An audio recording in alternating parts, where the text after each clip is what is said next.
आदर्श शिक्षण संस्थान चुरू द्वारा संचालित ऑनलाइन कक्षाओं में सभी भैया बहनों का हार्दिक स्वागत है। हम कक्षा 8 के अंतर्गत हमारी जो अभ्यासमाला दूसरी है उसके अंतर्गत प्रश्नावली 2.5 कौन सी 2.5 का आज हम थोड़ा सा अभ्यास करेंगे। प्रश्नावली 2. जो अभ्यासमाला 2 है वो है एक चर वाले रैखिक समीकरणों के हमने विभिन्न प्रकार के पीछे अभ्यास किए हैं। आज हम चलते हैं प्रश्नावली 2.5 के अंतर्गत, जिसके अंदर दिए गए सवालों को हमें हल करना है। हल करने के अलग अलग तरीके होते हैं।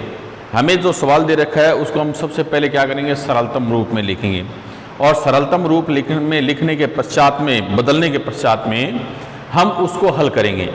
हमारा सवाल क्या कर रहा है, पहला इसका 2.5 का x/2 में से घटाना है 1/5। मान कितना आना चाहिए, बराबर x/3 + 1/4। ये इसका मान आना चाहिए। तो समीकरण का मैंने आपसे पहले ही जिक्र किया था, जब पीछे कक्षाएं चल रही थी तो उसमें बताया था कि समीकरण में एक समता का चिन्ह होता है, बताया था। उसके बाईं ओर का बायां पक्ष और दाईं ओर का दायां पक्ष, यानी LHS और RHS। हमारे पास ये समीकरण दे रखा है, इसके हम सबसे पहला काम करेंगे सरलतम रूप में बदलना। तो सरलतम रूप में क्या है कि x/2 - 1/5 बराबर x/3 + 1/4। ये हमें सभी भिन्न दे रखी है। तो भिन्न को सरलतम रूप में बदलने के लिए हम क्या करेंगे, जो इनके हर है वो ले लेते हैं और उनके क्या निकाल लेंगे, लघुत्तम निकाल लेते हैं। तो लघुत्तम निकालने के लिए मैं इधर से काम कर रहा हूं, 2, 5, 3 और 4 इनके लघुत्तम ले लेता हूं। 2 का भाग जा रहा है 2 में, 5 में नहीं जा रहा है, 2 एकम 2, 5 में नहीं जा रहा है 5, 3 में नहीं जा रहा है 3, 4 में जा रहा है 2, ले लिया। फिर 2 का भाग जा रहा है 1 में गया है, 5 में नहीं जा रहा है, जो नहीं जा रहा है उसको वैसे 3 में नहीं जा रहा है, 2 में जा रहा है 1। फिर हम 2 का भाग नहीं जा रहा है तो इसलिए किसका देंगे, 3 का।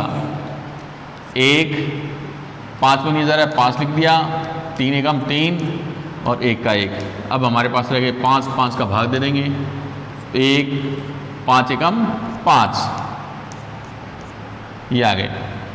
5 × 15, 15 दूनी 30, 30 दूनी 60। हमारे पास लघुत्तम कितने आए, 2, 5, 3 व 4 के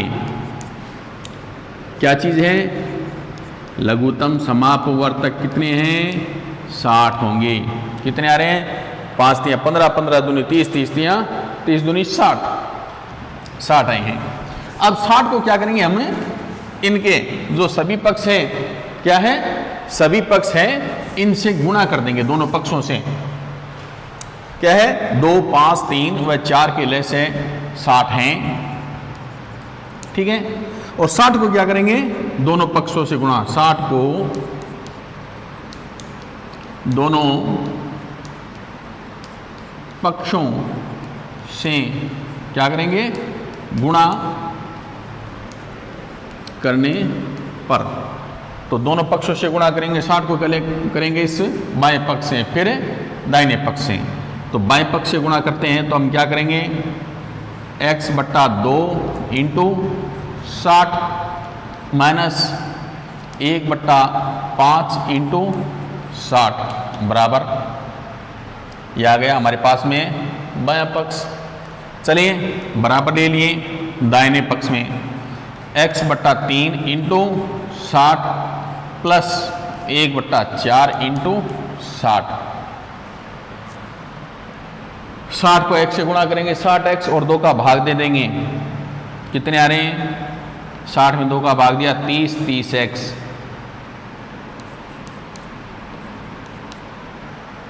माइनस का चिन्ह माइनस का, 60 में 5 का भाग दिया, या 60 को 1 से गुणा किया, 60 में 5 का भाग दिया, 12 × 5 = 60 बराबर का चिन्ह। 60 को x से गुणा किया, 60x और इसमें 3 का भाग दिया, या 60 में सीधा 3 का भाग दे देते हैं 20x + 60 में 4 का भाग देंगे, 15 × 4 = 60। यह हमारा सरलतम रूप हो गया। क्या?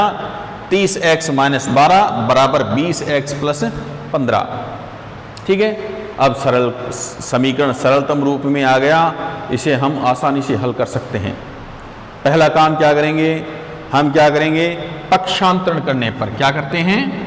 पक्षांतरण कर देते हैं। तो यहां लिखेंगे क्या? पक्षांतरण करने पर। पक्षांतरण करते हैं तो पक्षांतरण में करते हैं, चर एक तरफ आ जातेंगे और अचर एक तरफ। तो ये ले लिया हमने 30x, ये 20x किसके हैं? प्लस के, इधर आते हैं किसके हो जाएंगे? माइनस के। ये आगे 20x बराबर, यहाँ ये लिखेंगे या। अब ये आगे 15 किसके? प्लस के। 12 इधर से पक्ष बदल देंगे तो माइनस के हैं तो किसके हो जाएंगे?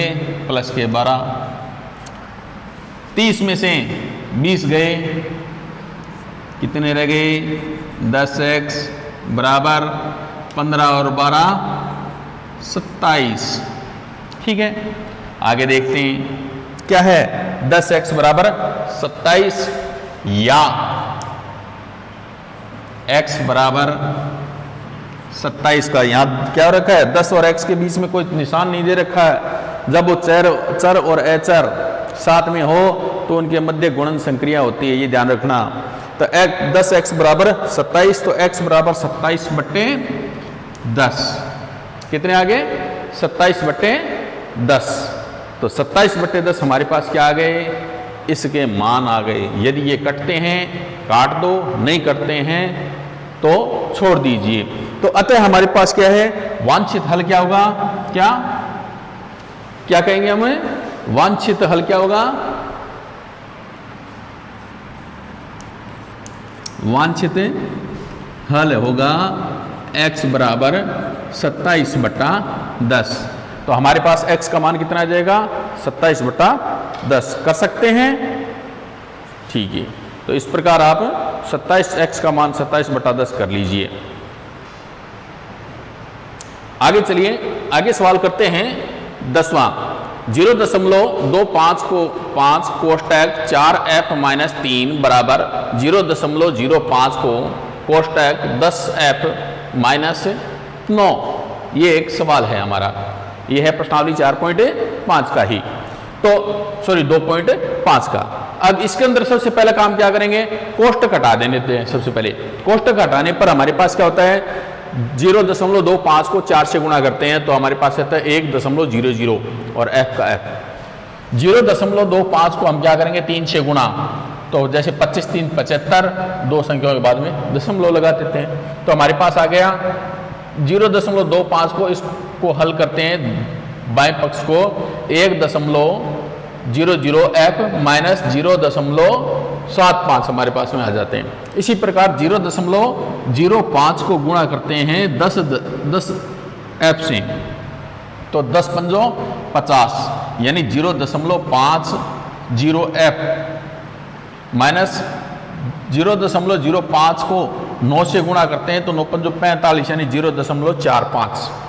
ये हमने कोष्टक हटाने पर हमारे पास प्राप्त हुआ। अब हम क्या करेंगे? इसको पक्षांतरण कर देते हैं। क्या किया हमने? पक्षांतरण करने पर क्या किया? पक्षांतरण करने पर ये प्राप्त होया। प्राप्त क्या हुआ? 1.00f यहां लिख दिया, 0.5f को यहां इधर ले आए तो ये हो गया माइनस का, फिर माइनस को 0.75 को इधर ले गए, पक्षांतरण किया तो माइनस के हैं तो प्लस में बदल जाएंगे, और ये माइनस के हमने लिख दिए। अब 1 में से 1.00 में से 0.5 घटा दिया तो हमारे पास आ गए 0.50f। ठीक है, फिर 0.75 में से 0.45 घटा दिए तो हमारे पास आ गया 0.30। ठीक है, फिर हमारे पास में क्या आया? 0.50f बराबर 0.30। f का मान लेंगे तो 0.30 में 0.50 का भाग देंगे 0 से 0 कट गया, क्लियर।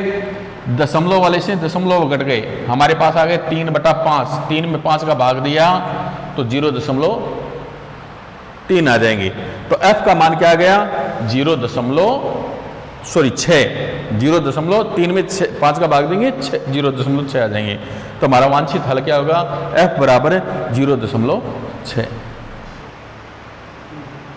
आगे एक और सवाल है जो देखिए क्या कह रखा है, x - 5/3 बराबर x - 3/5। इस प्रकार के यदि सवाल हो तो हम उसे सबसे पहले सरलता रूप में बदलने के लिए हम जो दे रखे हैं उनको वज्र गुणा कर देते हैं, वज्र गुणा यानी तिरछे गुणा कर देते हैं। तो यहां हम क्या करेंगे, x - 5/3 में क्या करेंगे, इनको तिरछा गुणा कर देंगे, यानी इनको तो इससे गुणा कर देंगे और इसको इससे गुणा कर देते हैं। तो 5 को गुणा करेंगे x - 5 से, तो 5 को वज्र गुणा किया तो 5 को x - 5 से गुणा किया तो 5 को x से गुणा किया 5x और 5 को -5 से गुणा किया तो -25 आ गई। 3 को गुणा कर देंगे x - 3 से, तो 3 को x - 3 से गुणा किया तो 3 को x से गुणा किया 3, 3 को -3 से गुणा किया 3 3 9, -9। आगे चलते हैं, अब हमारे पास में क्या आ गया 5x - 25 बराबर 3x - 9, ये आ गया। अब हम क्या करेंगे, इसको पक्षांतरण कर देते हैं। पक्षांतरण क्या आ गया, पक्ष में बदलना, जो चर है उनको एक तरफ कर देंगे और अचर है उनको एक तरफ कर देते हैं। तो 5x का 5x ले लिया हमने, 3x ये प्लस के इधर आते हैं किसी हो जाएंगे माइनस के, तो 5x - 3, ठीक है। ये आगे इधर आगे 25 किसके, माइनस के, पक्ष बदला तो माइनस के 25 है वो प्लस में बदल लेंगे, 25 प्लस के हो जाएंगे, -9 के -9 आ जाएंगे। क्यों, क्योंकि यहाँ पक्ष नहीं बदल रहा है, ये ध्यान रखना। जहाँ पक्ष बदलते हैं वहीं क्या होते हैं, घन ऋण में और ऋण घन में बदल जाते हैं। तो अब हमारे पास आ गया 5x - 3x, तो 5 में से 3 गए 2x और 25 में से 9 गए 16, 2x बराबर 16, x बराबर 16/2 और x का मान क्या आ जाएगा, 16 में 2 का भाग देंगे क्या आ जाएंगे 8। तो अतः हमारा वांछित हल क्या आ जाएगा, x बराबर 8 हमारा वांछित हल आ जाएगा। तो इस प्रकार हम लगातार अभ्यास करके, प्रयास करके हम क्या कर सकते हैं, जो हमारी अभ्यास माला है उसको पूर्ण कर सकते हैं। और ये ध्यान रखिए, करत करत अभ्यास ते जड़मति हो तो सुजान, रस्सी आवत जातते शिल पर पड़त निशान। अर्थात हम लगातार प्रयास करने से ही सफलता मिलती है। मैंने एक बार करा दिया, आपने देख लिया, वीडियो बंद कर दिया, पीछे कॉपी नहीं खोली, कुछ नहीं होगा। आप अभ्यास जरूर करें। धन्यवाद।